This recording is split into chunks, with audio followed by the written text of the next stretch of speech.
Hi, VencoreWeather.com meteorologist Paul Dorian here on Thursday, November 9th. An Arctic frontal system is now charging across the Great Lakes.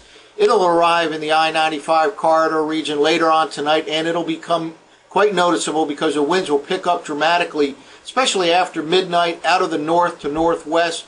Temperatures will drop off sharply by tomorrow morning, and certainly it'll be the coldest air mass of the season so far for D.C., Philadelphia, New York City, probably bottoming out early Saturday morning around 20 degrees or so in many of the suburban locations in the I-95 corridor. Certainly upper teens can be experienced in some areas, and the wind chill will become a factor late tonight and throughout the day tomorrow. Winds could gust up to 40 miles per hour or so just behind the frontal passage later on tonight and throughout much of the day tomorrow. The winds will die down tomorrow night, and it'll set up perfectly for very low temperatures come early Saturday morning. It looks like this may not be the only Arctic outbreak into the northeast U.S. during the month of November. We'll talk a little bit about a pattern setting up later on this month. By Thanksgiving week, as a matter of fact, high latitude blocking, which can produce additional cold air outbreaks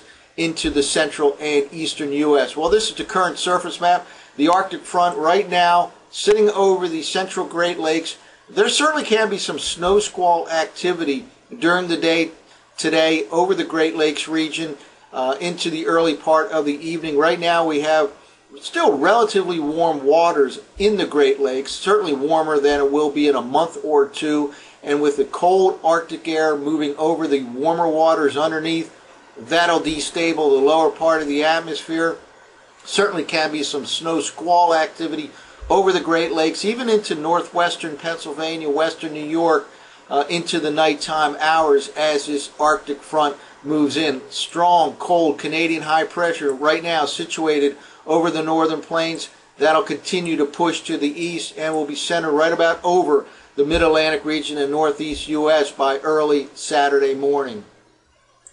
Well, let's take a look at the current wind chill values right now, and this certainly is the real deal, this particular air mass. It is an Arctic air mass, and there are wind chills right now in the northern plains and southern Canada that are below zero all the way into Minnesota right now, and wind chill will become a noticeable factor late tonight and throughout the day tomorrow in the I-95 corridor region. High temperatures on Friday and perhaps Saturday as well could be confined to the 30s in many areas in the I-95 corridor. Wind chills even lower. Again, strong wind gusts up to perhaps 40 miles per hour or so late tonight and tomorrow in D.C., Philadelphia, New York City will bring about a noticeable wind chill factor that'll be much lower than the actual air temperature. Well, let's take a look at the latest run of a high-resolution model HRRR that is in hourly increments, and we'll take a look at the frontal passage as it's moving over the Great Lakes region and then into the northeast U.S. Here we are starting off right now at the current time.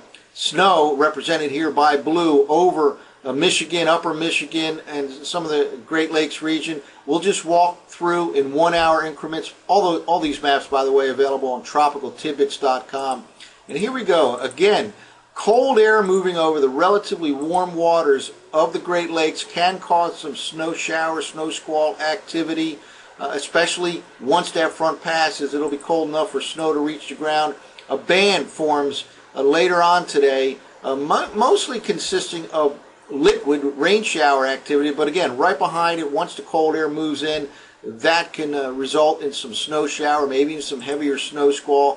For the most part, this band tends to weaken as it moves into the Appalachian Mountains, and there will only be a few scattered showers in the I-95 corridor as this front approaches during the nighttime hours. Again, precipitation will not be a major factor at all in the I-95 corridor with this frontal passage. However, what will become a noticeable factor is once that front passes through, the winds will really intensify, and again, after midnight tonight, throughout much of the day tomorrow, winds could gust up to 40 miles per hour or so out of the north or northwest in the immediate I-95 corridor. Well, let's take another look at the current Arctic outbreak. Now we're a little bit of a bigger view here from the GFS model run of 06Z. And this time we'll move ahead in 6-hour increments. This is the current time right here, and let's move forward here. Early afternoon, early evening. Now by this time, that strong Canadian high pressure system moving into the Minnesota region, northern plains here. Lots of snow over the Great Lakes, and that frontal system approaching the I-95 corridor. Still not in the local region at this time, but then late tonight, around midnight or so, the front passes. The winds start to kick up out of the north to northwest. Again, not much, if any, precipitation associated with this Arctic frontal passage, but the winds will start gusting up to 40 miles per hour or so. Straight out of the north during the day on Friday. Wind chill again will be a noticeable factor. Temperatures probably confined to the 30s for highs. Normal high right now in Philadelphia is around 58, 59 degrees, so we'll be some 20 degrees below normal on Friday and Saturday. Again, the worst of the cold air mass will be early Saturday morning, in and around the 20-degree mark in many parts of the I-95 corridor, perhaps even the upper teens. Here we go by later tomorrow night, and notice the map on Saturday morning. This is early Saturday morning. The forecast map features that high pressure sitting right on top of the mid-Atlantic region, and this is a recipe for some very low temperatures come early Saturday morning. The winds of late tonight and tomorrow will die down tomorrow night, and that will allow for more rapid loss of heat during tomorrow night, and again by Saturday morning in the deep freeze, upper teens perhaps in some suburban locations in the I-95 corridor, certainly in and around the 20-degree mark in many areas. The winds will be lighter. Wind chill will not be a factor Saturday morning like they will be tomorrow. However, temperatures way below freezing, again, in and around the 20-degree mark in the I-95 corridor. Well, let's now look ahead and kind of switch gears a little bit. A high latitude blocking pattern is likely to set up in the upper part of the atmosphere later on this month by Thanksgiving week, for example. We talked a lot about the prospects for high latitude blocking in the winter outlook on the weather website, and the prospects are fairly good. There are two or three different signals we tend to look at here in the fall season. Snowpack, for example, in Siberia, and the sun always plays a role in weather and climate, but even in the short term, low solar activity tends to be correlated with high latitude blocking. Now, why is high latitude blocking important? Well, as many of you know who live in the northeast of the I-95 corridor, it is quite difficult to get a snowstorm in Philadelphia, D.C., New York City. You need many, many parameters to fit together for a good snowstorm. One of the parameters, of course, is cold air, but not just a cold air outbreak. You really need sustained cold air outbreaks. Otherwise, you may have a situation where a coastal storm develops, you get snow at the onset, but it quickly changes over to rain. Sustained cold air is almost a necessary requirement for snowstorms in the big cities.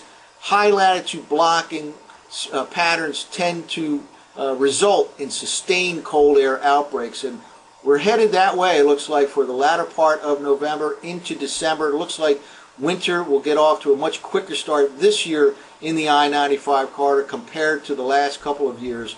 I want to focus in on Greenland right here, and that's shown right here. This is an area where high latitude blocking tends to form. Abnormal high pressure over places like Greenland, Iceland, northern part of Canada, usually correlated with a trough that forms over the eastern U.S., and all of that results in colder air masses being able to come from northern Canada down into the central and eastern U.S. This is a forecast map from the 6Z GFS model run of 500 millibar height anomalies for about 5 days from now, the middle part of next week, and we'll walk through in 6-hour increments. Notice, no high pressure at this particular time, the middle of next week, over Greenland, but let's move ahead in 6-hour increments and just take a look at what happens here in this particular region right here over Greenland. Reds start to show up, and red again is higher heights than normal or higher pressure than normal, and that's associated with perhaps a high latitude blocking scenario later on this month. And here we are now happens to be Friday, November 17th. Lots of red starting to show up here, higher pressure than normal. Just moving forward here into Thanksgiving week. Thanksgiving happens to fall on the 23rd this year, and it looks like we'll have a very impressive situation with high latitude blocking, basically higher pressure than normal over northern Canada and Greenland. Let's keep moving forward here.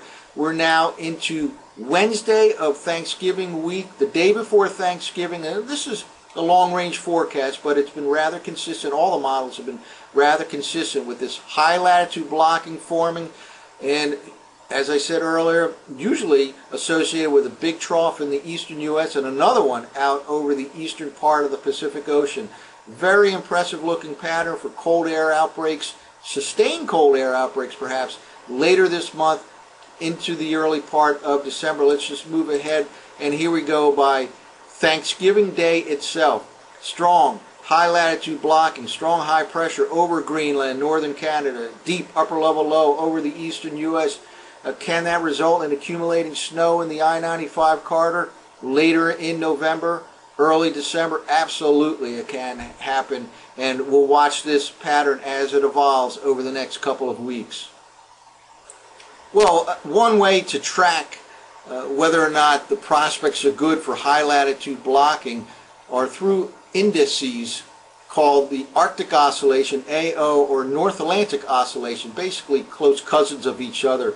Both of these indices, the AO and the NAO, reflect the pattern, the pressure pattern and the temperature pattern way up in the North Atlantic. And basically, when these two indices are in negative territory, that is usually correlated with a high latitude blocking event. And again, high latitude blocking is often correlated with cold air outbreaks into the central and eastern U.S. Well, the red on these particular plots from NOAA represent forecast for AO, and the AO is forecasted to tank over the next couple of weeks, as is the NAO. Both have been in positive territory for the last few weeks, either neutral or positive for the last few weeks, but both are predicted to tank into negative territory. Again, this is supporting evidence for the likelihood for some high latitude blocking later in November, perhaps by Thanksgiving week and going into December. So again, all of this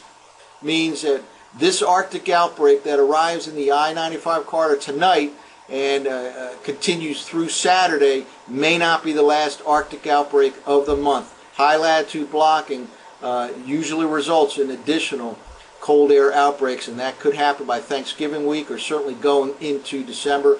An early start to winter, it looks like, for the I-95 corridor and the rest of the northeast U.S. And that's it for now. For VencoreWeather.com, I'm meteorologist Paul Dorian.